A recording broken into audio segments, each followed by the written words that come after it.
بسم الله الرحمن الرحيم. عن أنس رضي الله تعالى عنه قال قال رسول الله صلى الله تعالى عليه وسلم في الحديث: من أحب سنتي فقد أحبني ومن أحبني كان معي في الجنة. رواه الترمذی۔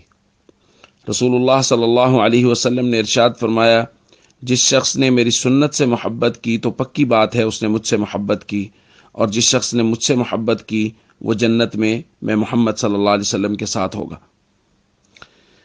دوستو، کسی بھی امتی کے لیے اس سے بڑی خوشخبری اور کوئی نہیں ہے کہ اللہ کے پاک پیغمبر صلی اللہ علیہ وسلم فرمائیں کہ تو جنت میں میرے ساتھ ہوگا، اور یہ اللہ کے نبی صلی اللہ علیہ وسلم تمام امت کے لوگوں کو کہہ رہے ہیں کہ امت کے وہ تمام لوگ جو مجھ سے یعنی اللہ کے نبی صلی اللہ علیہ وسلم سے سچی محبت کرتے ہیں، اللہ کے نبی فرما رہے ہیں وہ جنت میں میرے ساتھ ہوں گے۔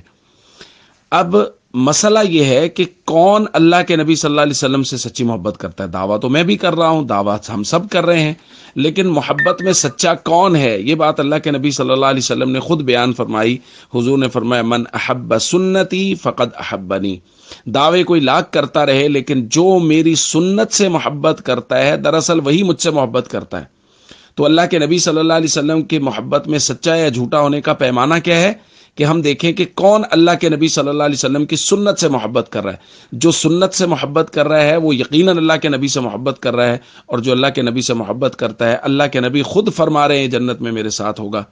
اللہ کے نبی صلی اللہ علیہ وسلم کی سنت سے محبت کریں، آپ کے طریقوں کے مطابق زندگی گزاریں تو یقین کے ساتھ، اس یقین کے ساتھ گزاریں کہ ہم جنت میں اللہ کے نبی کے ساتھ ہوں گے، کیونکہ آقا نے خود فرمایا ہے۔ السلام علیکم ورحمۃ اللہ وبرکاتہ۔